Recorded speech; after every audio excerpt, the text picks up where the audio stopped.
Welcome back to another episode of the Blue Ridge Bonfire, brought to you by Blue Ridge Overland Gear and indirectly by Diet Pepsi because that keeps Matt running and he keeps the lights on. So. I don't know if I keep the lights on. It's like right a now, sub or co-sponsorship. Yeah, it should be. Yeah. I should have a Diet Pepsi sponsorship for sure. You'd save a lot of money. Hey, so we're going to talk about American-made goods and not the ones that are being made on the other side of this wall. That's our stuff. We dabble in this on and off. I think obviously all of us here have some sort of interest in American manufacturing. Hence, it's how we get paid. Yeah. Hence how we pay our bills. Yeah, but taking it to another level, we had a cool visitor to the shop the other day. A guy that had worked in the textile industry, synthetics, like developing synthetics. Yeah, I guess textile engineer, I believe, was his in the official, 90s and stuff. Yeah. Yeah, been retired a few years and worked on some pretty neat projects like cut resistant gloves and stuff like that. Yeah. They were like trying to dethrone Kevlar. Weaving aluminum fibers into it and all kinds of neat stuff. He now lives across the road from the shop, essentially. Yeah, he lives down the street. Yeah. But no, so like I said, we've dabbled in this before. We talked about like in our the gifts that we're looking for episode, the gift giving idea episode. Probably some of these things. But we want to talk about just like other American brands, stuff that we support, things that we think folks are doing cool stuff, and go from there. Yeah. So, Matt, do you want me to start? Do you want to start? I don't care. I'm a little, going back to, I'm a little disappointed in myself because how many articles of clothing do I have? Counting my shoes. 1, 2, 3. 4, 5, 6, 7. I have 7 articles of clothing on, not counting my watch or my hat. So 8 with my hat. And as I look back, I have 2 that are U.S. made on currently. Yeah. Which is normally a little down for my 3 or 4. Yeah. No. I guess it's usually where I land. And I do have one. My pair of pants are Finland. Is that where they? Yeah, I think Finland? so. Yeah. So not that it's U.S. made, but it's not made by little slave labor kids. Yeah. Not pennies on the hundreds of dollars. Right. No. So kind of like what Matt said, I try to make a conscious decision more and more so in recent years of like, not necessarily American made because there's some things you just can't find. Like I had a conversation recently with a guy that has a line of stuff and we're talking about hats and he was like, it's almost impossible. Like, yeah, especially unless you have huge quantities. He said, for my quantities, it's like there's 5 or 7 or whatever and none of them will take it because they need thousands. 5-digit minimums, not 3-digit minimums, like that kind of thing. So I understand there's challenges like that. But one that I broke out the other day was this wool shirt jacket thing. They actually have got like I don't know if it's a rebrand or if they're kind of like 2 house brands, but Sleeping Indian Wool, like it's still making wool stuff in Washington. Washington. Yeah. No, I was thinking they were out in Montana and then I went back and I saw some stuff the other day and I was like, oh wait, I think I'm over a state or 2. Like, quality made stuff. It is definitely not cheap, but I like to joke that this is like what Filson was, before. 15 years ago before it's all offshore. Like it's really tough now. If you get on the Filson website and just type in made in USA, there's a very small percentage, That's a pencil. Yeah, no, it's like number 2 pencil. Almost none of the apparel. But these guys are still doing really good work and actually had some questions about the fit and like emailed them. And it was like one of the main guys emailed me back. It was like, yeah, the sleeves are this length. Any other questions? Like that kind of thing. Yeah. And, and like we said, not necessarily all American made, but like supporting good folks. Like I'm almost exclusively Jim Green boots now, which come out of South Africa. But they do good stuff and have some really cool product development and everything. So I mean, my everyday boots are Danners or U.S. made Danner. Yeah. Some of their work boots are still U.S. made. I mean, I'm sure I know it says like some imported material or something like that. Right. But and then there's like is it Thorogood? Boots that are U.S. made. That's one I haven't tried yet, but I think I may give them a shot in my next. I've thought about them. I have a couple friends that really like Thorogoods. Yeah, very Red Wing-esque, like in their product lineup, right? Yeah. What's the other one? Chippewa? Chippewa, yeah. Is another. I had a pair of Chippewas back in the day that were really nice, just like And they were U.S. made? Mm-hmm. Okay. I didn't know whether all this stuff was or not. I know Danners. I don't know if they all were. I know these were. They were like a rough out. so they look like suede, but they were like super thick, super stiff leather, like required to break in. They were really good, high quality boots. Yeah. Yeah. And you have to like some of that you have to hunt for. I mean, like it's Yeah. not like you can't just find it at you know, you have to like, especially on the Danner side, at least it feels like you got to go looking for it. Yeah, yeah. I mean, even like Mass General downtown has Danners, but they don't have. They don't have any They're not going to have US like made. USA made Danners. Yeah, Yeah. because it's a pretty narrow lineup of like the work boots, the Mountain Light, the whatever the other. Yeah, and then like Darn Tough, I think I have Darn Toughs on today.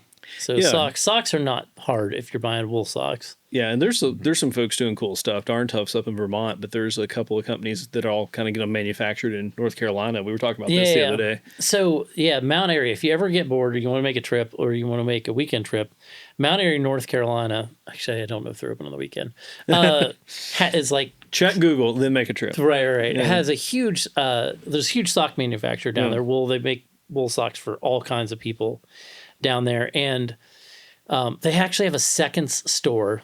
So every couple of years, we literally go down and spend $1 bazillion on seconds, and they'll have first run socks or overstock or something like that. And that is, who all do they make? They make like 0.6. Farm to Feet's there. Farm to Feet is, I think, their house brand. Yeah. Because Farm to Feet, I used to know this better. Sock mythology. Farm to Feet, I think, is the guys that left Smartwool back in the day. I think there was like a crew that left Smartwool and then started their own, and it was Farm to Feet. Yeah. And I don't know, are Fitz made in the U.S. still? Oh, I don't know. Fitz socks. I always like them too. Yeah. But they're not from that guys. But anyway, the Mount Airy place is pretty neat. You can get like at, every weight, every Defeat, size, every there. height. The Feet is down there. Yeah. Not far from there. Yeah. Yeah. But anyway, Mount Airy, North Carolina. So that would be just down the road from Mayberry RFD. If you're a Mayberry fan, that's the town Andy that they Griffith. always talked about. And that's basically the town that Andy Griffith's show was based on. Yeah. Was back in the day. Yeah. Yeah, this part of this came about, speaking of North Carolina brands, we just found out that Diamond Brand is shutting down. So if you spend any time in like Western North Carolina, I should say around Asheville, you may have seen Diamond Brand Outfitters, which I learned they had recently split but kept the name. There was Diamond Brand Gear, Diamond Brand Outfitters, but for a long time were the same. Those guys have been making like Boy Scout style A-frame tents and stuff like that a long time. Forever, yeah. They've been doing runs of bags, like they'll like have offcuts of their tents, and then they had done some white label stuff, but they made the decision after the hurricane to not reopen. Not come back. I mean, it looks like water damage is an understatement. You're talking. Yeah, like, they were on the river. that was the shoe off. company. Yeah, Oh, the shoe right, company, a small sneaker company in Asheville was on the river, and I haven't seen an update, but yeah, that was like 8 feet of water and 10 feet ceiling situation. Yeah. Like your machines and your stuff floating away. But yeah, Diamond Brand photos on their site look similar. Like they had. It's not like they had some water in the shop. It's the shop was practically underwater. Yeah. Which is a bummer because they have been there for a really long time, like 80 of their 100 and some year history. Something like that has been. Yeah, and just been making the same stuff, which I appreciate. Yeah. So, what's the one in Tennessee? Makes denim. Oh, LC King. LC King. That's another one. That's in Bristol. Yeah. I do not have any LC King stuff, but I used to have a pair of their lighter weight, like work pants. Work pants. It was a really they make Carhartt-esque kind of stuff. Yeah. And you're seeing some new stuff crop up too, like Origins cropped up as far as in the last few years. I've got some Origin hunting pants up in Maine. That's a cool story about how he more or less went in, built a barn, and then bought the machines. And the first 20 employees moved the machines in. Yeah. Doing some cool stuff with wool. They actually got their like bread and butter. Their history was gis for jiu-jitsu. They were making American-made gis. Yeah. But yeah, they're doing some wool and some like outdoor apparel and stuff. I think they're doing some jeans now. Yeah, and denim, and they do some boots. Origin has a boot line. Okay, didn't know that. Yeah. But yeah, as far as like, as you watch some of them go, I guess you get to see a few of them pop up. Yeah.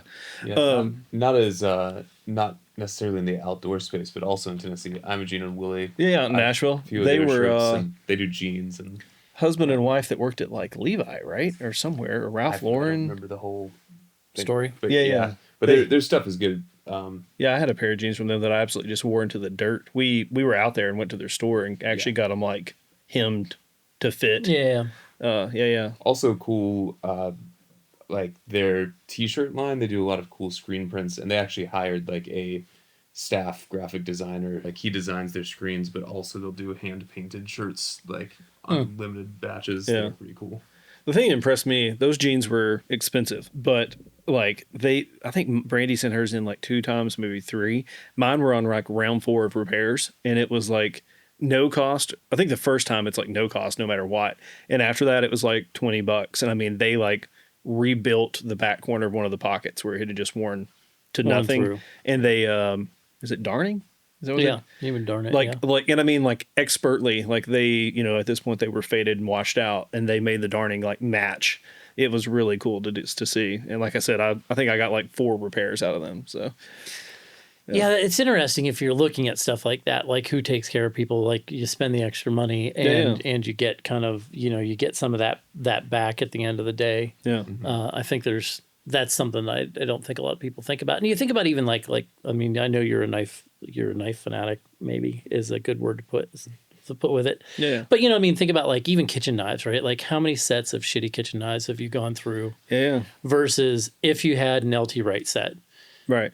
You would sharpen it twice a year. Yeah. And it would be there forever. And I can sharpen crappy knives like once a month. And yeah. And that's a true, like, a dull knife will get you hurt in the kitchen faster than a sharp knife. Yeah. And it's like, I mean, thinking about, and I'm not that there aren't lots of good kitchen knives, but for those of us who are not, kitchen knife connoisseurs, like. Well, I mean, even Ontario, which made Old Hickory, is gone now. They, earlier this year, late last year, went under, and I know the name's been bought. Actually, the name was bought by a company just down the road from us here. But, those weren't expensive. But we've got some Old Hickories that are, are great knives. But, like, they just couldn't make it, even though that was like a bread and butter staple in kitchens across America for 100 years or something. Yeah, I mean, and I think thinking about stuff like that, like what life expectancy do you get out of a, out of a good kitchen knife? What life expectancy do you get out of different things like that when you're buying a $40, a $40 knife versus a $100 knife? What do you? Yeah, and I think the thing too is I always try to I call heritage brands, like LL Bean, for example. Like if I'm going to buy something from them, I try to find something that's in the lineup and is still USA made, because at this point it's in the lineup. Kind of like Filson, you got to hunt for it. Yeah. But they've got a ton of stuff that's just made wherever. I've got a pair of like low cut, like kind of moccasin boat shoe type shoes I've had from them. Used to wear them in the office a lot, not in an office now, so I don't wear them as much, but I've had them resold twice just from like local cobblers. And that was what the appeal of like, well, once I get these broken in, it just takes me, $20 in a couple of days to get a new bottom thrown on them. So. Yeah. And that's the same appeal to the Danners. It's just easy enough to, as long as the upper doesn't wear out, you can put a new sole on it. Yeah. And I will wear the same pair of shoes every day for, forever. Yeah. I mean, or 325 days a year kind of thing until they're dead. A Ranger buddy of mine has got a pair of Park Ranger when you say Ranger. Red Wings that he uses as duty boots, and he's on like his 3rd or 4th pair of soles. Yeah. He actually even like swap soles, like the kind that they came on. He decided to go a different route, and no, and I think, like I said, I think that's a lot of stuff people don't think about is like how well some of those companies will take care of you, or how that stuff can be continuously used. Or continuously, not necessarily repurposed, but rebuilt. And put back into function, even when it's been pretty well beat down. Yeah. Where everything else is basically pitched, right? Like every, and I wear Solomon shoes, but I throw them away every 8 months probably. If I'm on my, I get my 25 days and I'm in, or whatever the number is, within a year or 18 months that I wear them, and oh, I have them on today, actually, oddly enough. Kind of going back, like they need thrown away because they're killing my feet. The per uses, like that's darn tough socks. That was probably the first like really high quality sock brand I was introduced to. Brandy actually worked at a shop that carried them, and I remember people being like, "Oh, it's at that point they were probably like $18 a pair." Yeah, I have socks in my drawer still that I bought when Brandy was working at that shop before we were married. So we're talking like 2009, 2010. Yeah. Like, 14, 15 years old. Yeah, no, I mean, like, and I had a few pair where it's like, well, they finally wore through, but it's like, well, if I wanted to, they would send me a new pair. Yeah. But like at that point, man, I've got my use out of them. Yeah, no, for sure. Yeah. And I don't know that I have 14-year-old socks, but I certainly have some socks Yeah. with some age to them. That Yeah.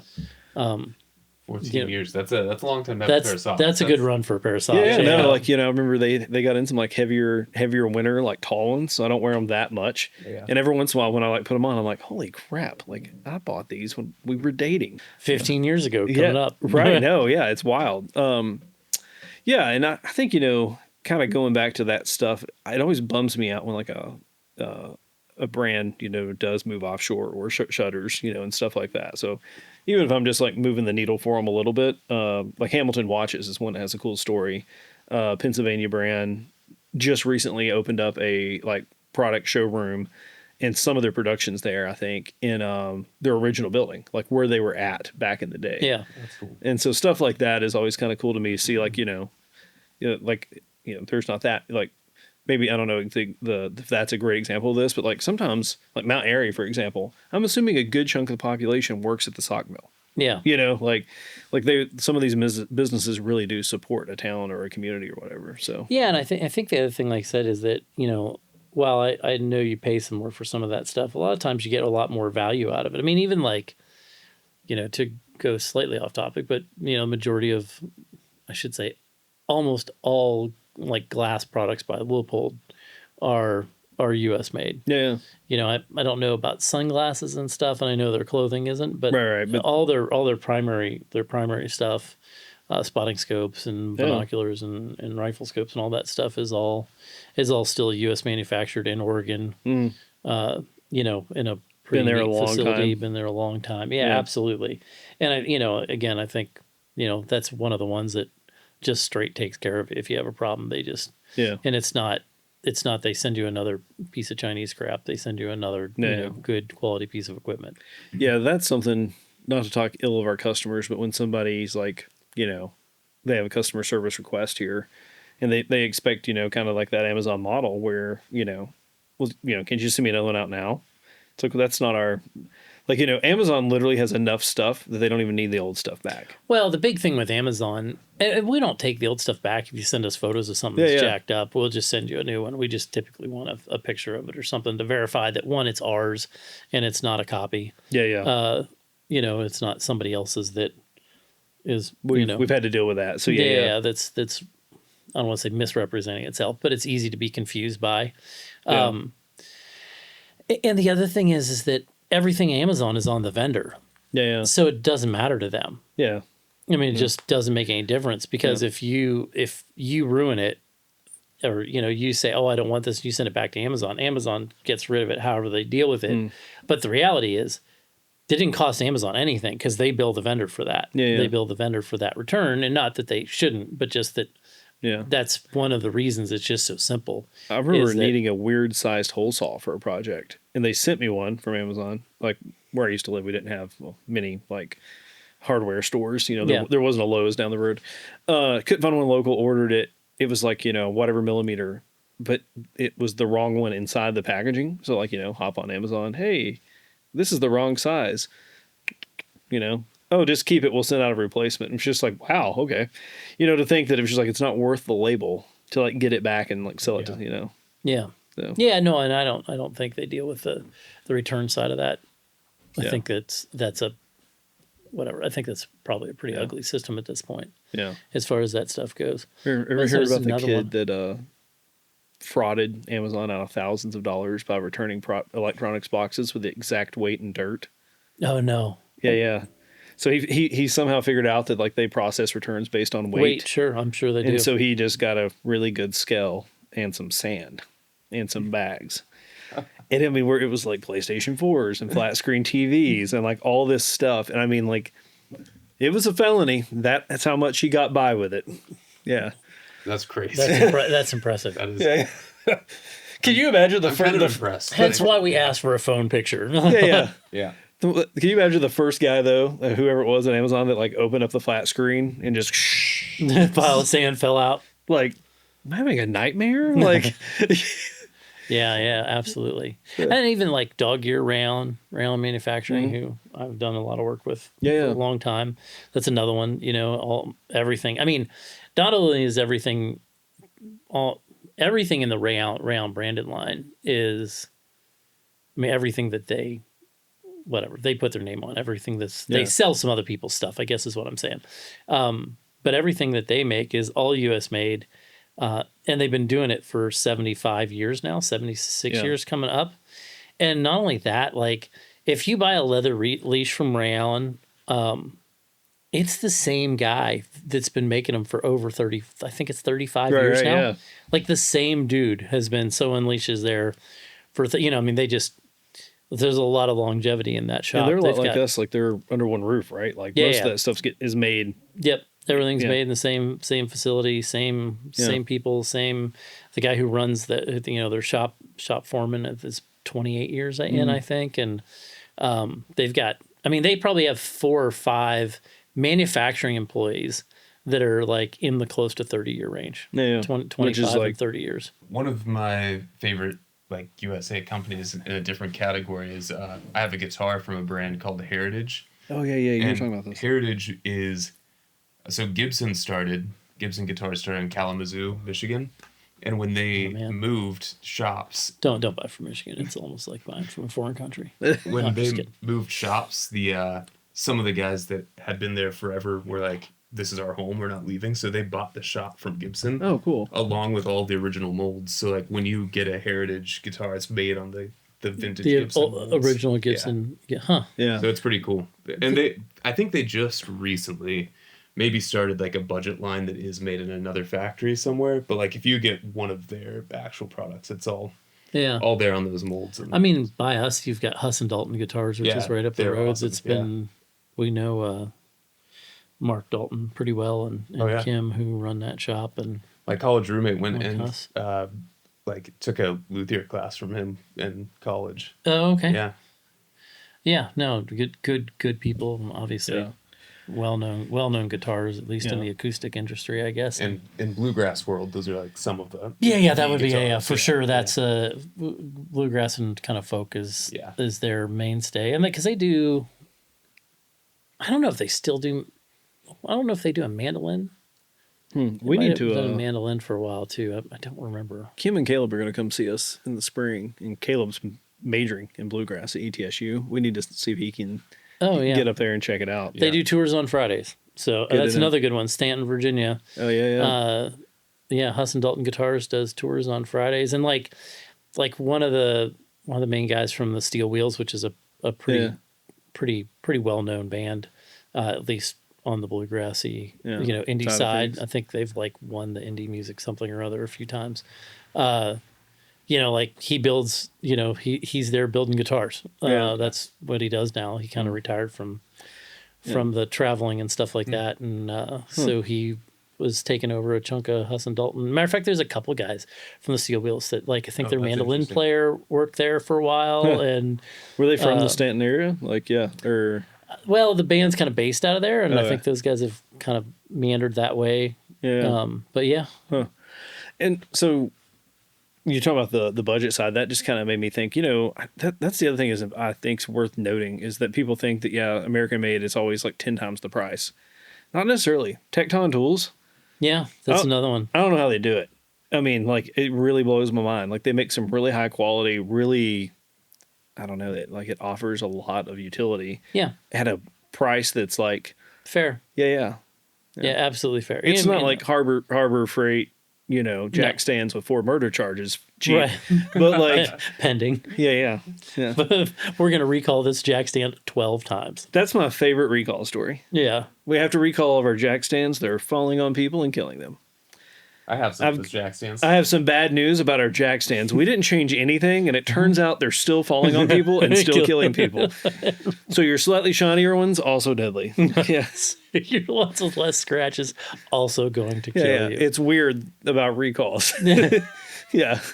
How that works. They You weren't should- cursed or anything. They just are bad at what they're supposed to do.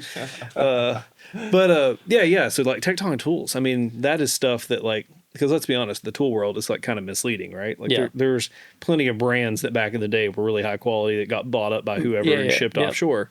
And I'm not a guy like, Tecton's a Michigan company too. We'll forgive him for that. Yeah.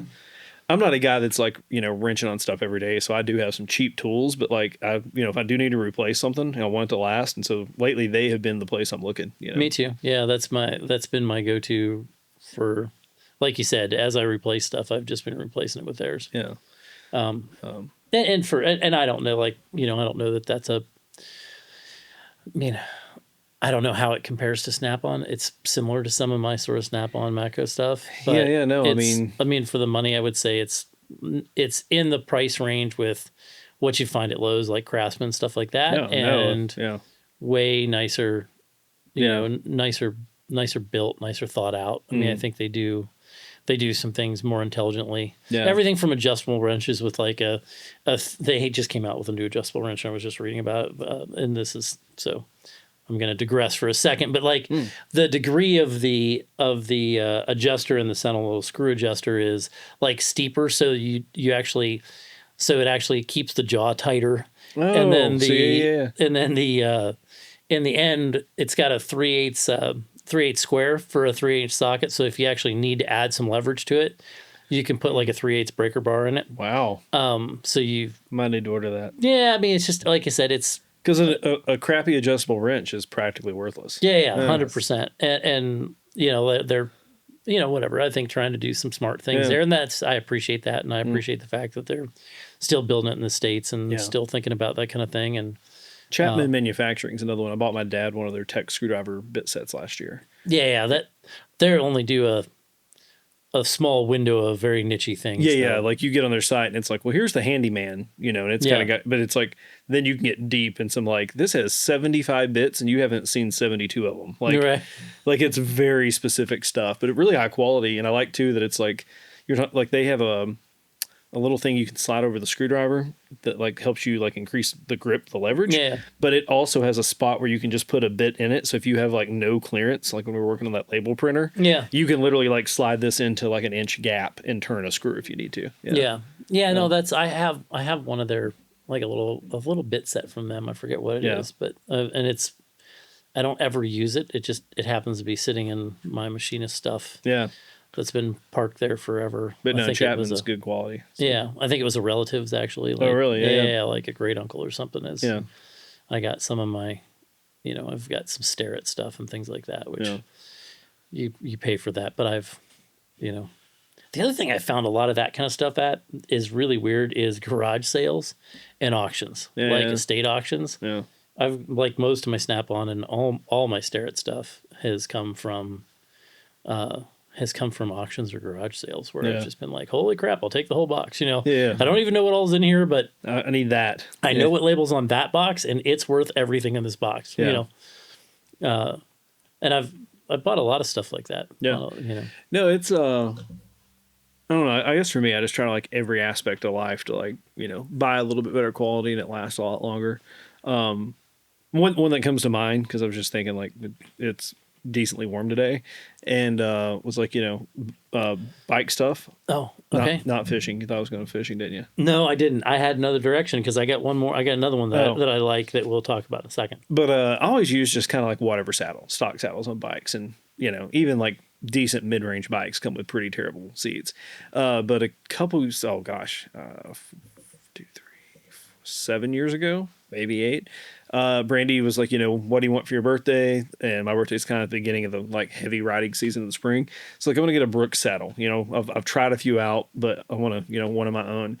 That's outlasted 3 bikes and it's still got plenty of years in it. Does it really count? Because you go through stuff pretty fast when it comes to buying and selling bikes. No. The Kona that I currently have has outlasted like 11 bikes. So this third one it's been on, maybe not 11, but it is a bunch. I've had the Kona for a while. Okay. With like almost no changes. Like I bought an extra wheel set for it, and that's it. Yeah. Yeah. Wiggies.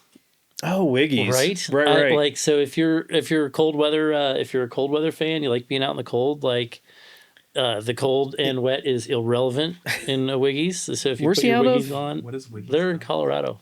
What is it? So I think it's Colorado. Yeah. I think you're right. So Wiggies mainly are known for sleeping bags. Yeah. But these are not the trend of like the ultralight, ultra packable. No, they are not. If you are in the middle of a blizzard and the it's Arctic. time to close your eyes, you can get in your Wiggies bag and just be okay in the morning. Yeah. Like, Right. And they make a jacket. They make a jacket that is, Liz, my wife, swears by. Like her Wiggies jacket is the greatest thing she's ever. she bought. took it to Norway and wore it like one day when we were literally in the top of the mountains. Yeah. Like even in Norway, the Wiggies was too much. Even in Norway, the Wiggies was too much. Yeah. But if you, I mean, cold weather gear, holy crap, they do some. Yeah. We have some Wiggies, and they're, it's pretty basic built stuff. It's not, Just it's hella warm. It's just, it just does its job when it's cold. Yeah. I bought a vintage Blue Ridge sweater when I was in Ohio. Yeah. I wore it one day and it hasn't been cold enough to wear it again since. Like, I just can't. No. I mean, that's the thing, when like stuff like that was like literally for some deep winter. Feathered Friends, another good sleeping bag company. I recently found out they make jackets too. I never knew that. Like they do some very old school looking puffers. Yeah. Well, Wiggies is kind of the same thing. Yeah. I equate them with sleeping bags for the last bazillion years. Yeah. Like 50 years or something. And Yeah. and then all of a sudden this like super sporty, it's not sporty. It's just super warm jacket shows up. Sleeping bag with sleeves. Yeah. Yeah, the Feathered Friends came to mind because Rockfish Gap Outfitters over in Waynesboro, right? Waynesboro? Closed recently, and they were a Feathered Friends stockist. Yeah. Okay. Interesting. Anything else? Any other ones off the top of your head that like you're like LT Wright, Tecton? We've covered a wide range of things Origin that are clothes. interesting. Yeah, Origin was a good one. I honestly forgot. I've got a pair of their pants, their hunting pants I really like, and forgot about them. Check out Origin USA. The other thing that I think is interesting too, like going back to like instruments, like, a Hudson Dalton guitar is going to be way more than a Yamaha, whatever. But at the same time, like chances are in 5 years, it's worth more than you paid for it. Yeah, 100%. You know what I mean? And like, there's so much of that stuff that exists that it's like, if you're looking at it on the secondary market, I mean, Leopold's the same thing. Like, you don't lose money on that stuff either. It's like if you needed to sell it tomorrow or you wanted to sell it tomorrow, you're getting out of whatever. Yeah. It's still a saleable product. Where so much of the stuff is like, you spend $300 on it, it's worth $50. The price per use model is something I look at. And those Imagina Willie jeans, that was the example. And at one point, I had the math of like, okay, I've had them this many years, and I can estimate how many days I've worn them. Yeah. And it was like, okay, I've had cheaper jeans in the past. Now, currently wearing Wrangler Classics made in Mexico. Yeah. And I'm probably coming up on close to 8 months with them and wear them several days, at least a couple days a week. And they've held up. Like, this is a pretty nice balance. But those, and, even with the repairs, it's like, it's down into like the tens of cents. Yeah. So. But it's basically ends up being pennies. And I think that's something too that like enough people don't, and if you want to, maybe this is guy math, I don't know, but there's but if I'm looking at something and let's say it's $1,000 and it takes a 20% hit, it's still worth $800 at the end of the day. There's a lot of things you buy in those price categories or that you spend on 3 or 4 different things that they're worth zero. I mean, you just lit the money on fire, and you're way better off. Because as far as I'm concerned, an asset is an asset, whether it's in dollar bills or whether it's in optics or guns or, whatever it is that you collect, guitars, whatever that, tools, whatever that stuff is. And even clothes, my, Laurel for years made a lot of money just buying and selling clothes. Yeah. She would thrift clothes, sell clothes. And it's amazing. You don't think about, like, if you kind of pay any attention to it at all, a lot of that stuff holds its value for a really long time. And again, sometimes goes up, but certainly doesn't take the big hit that you normally would. She would find stuff all the time at Goodwill's. Yeah.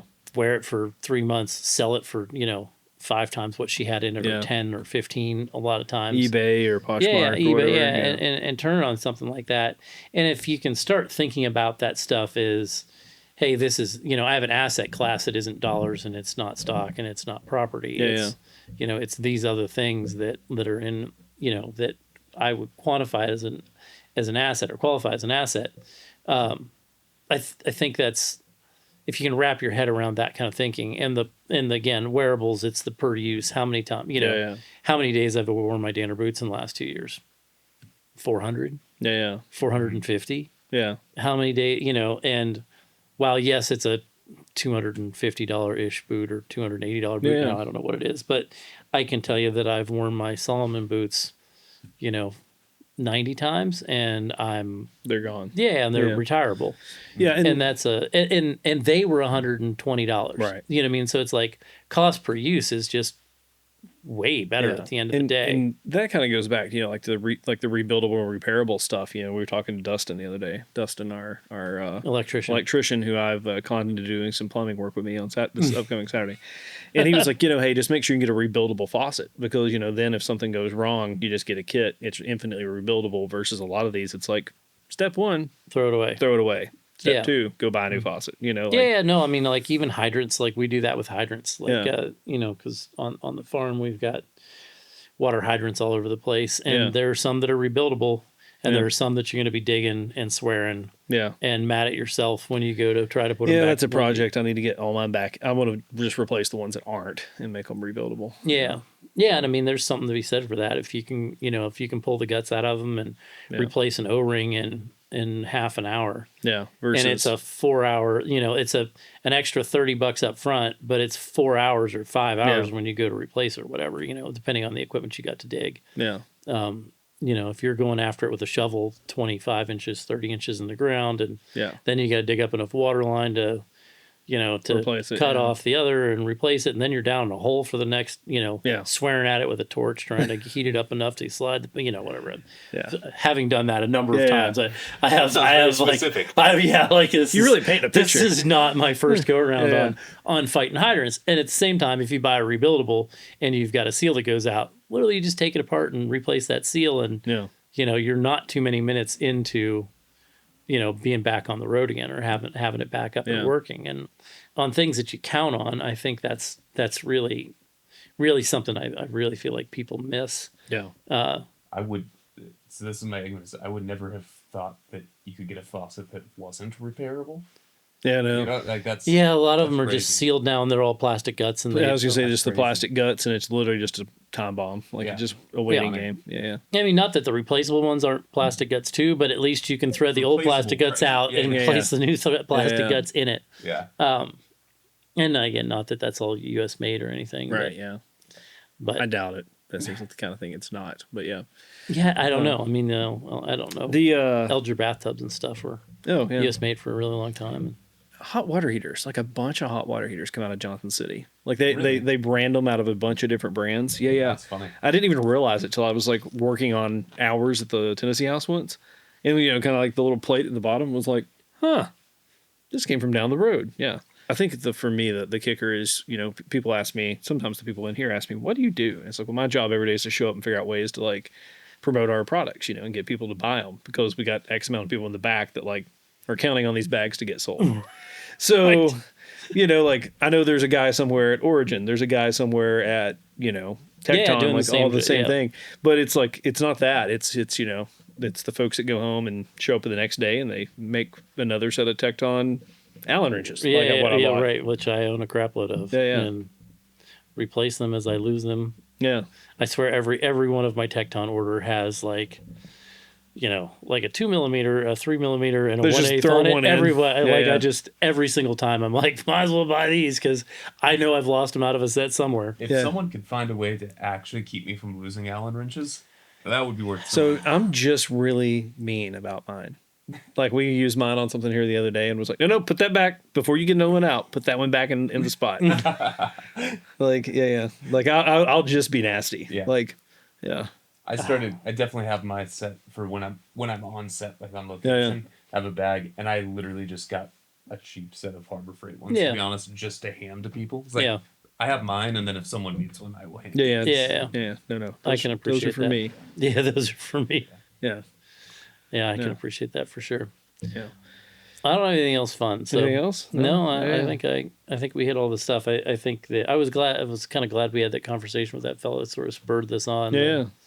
One to, we talk about this stuff every once in a while, or sort of in podcasts, but I don't think we've dedicated any time to thinking about some of that stuff. And buy once, cry once quality. yeah, Yeah. absolutely. Yeah. Well, good deal, guys. We'll see you in 2 weeks. Thanks for listening. Thanks for watching. Tell your friends. Is it really 2 weeks? Yeah, we'll see you in 2 more weeks. This goes out tomorrow. We're kind of sliding into home on this one. But then are we missing 2? You're No. not going to see us for 3 weeks. It'll be 3 weeks. We'll be back in 3 weeks. That's No. right. Right, because We got off schedule. We're taking Yeah, when we're getting Christmas back and on New schedule. Year's You're off. right. Yeah. So, hey, while you're hanging around at the holidays with your family, talk to them about buying American-made goods. Matter of fact, set them down, make them listen to this podcast. They'll appreciate it, Right, they'll be proud of you. or at least we will. Yeah, But, we, yeah. we will be proud of you. If, like me, you have a 12-hour road trip ahead of you for the holidays, add Right. this to the Fi- podcast. wait. Download the sucker. Don't sell let it yourself rip. short. You have a 12-hour road trip one way. Yeah. And then then a what do you- 16-hour road trip the other way. And then a 6-hour And then a road trip 6-hour trip back. Yeah. Yeah. So If you're anywhere east If of you're on the East Coast, I might see you. you have a decent chance of seeing Logan in the next Right. 8 days or something like that. Virginia to Florida, Florida to Ohio, Ohio back to Virginia, you're Yeah. gonna cover. a lot of land. Yeah. Yeah, you're gonna catch. What? How many states are you gonna catch? Like 8. Oh yeah. I mean, Virginia, North Carolina, South Carolina, Georgia, Florida. Will I pass through Tennessee on the way back? Yeah, and then coming up through Tennessee, Yeah. Kentucky, Ohio, West Virginia. Yeah. Yeah. Do we count Virginia? Yeah.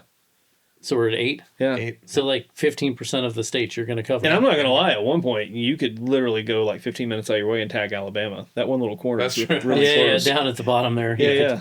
You could catch a corner of Alabama Yeah. for sure, if you wanted to. But yeah, if you have something crazy like that, let's add this podcast to your Yeah. drive and Yeah. stay awake. Good luck. Right. And stay awake. All right. Thanks, guys.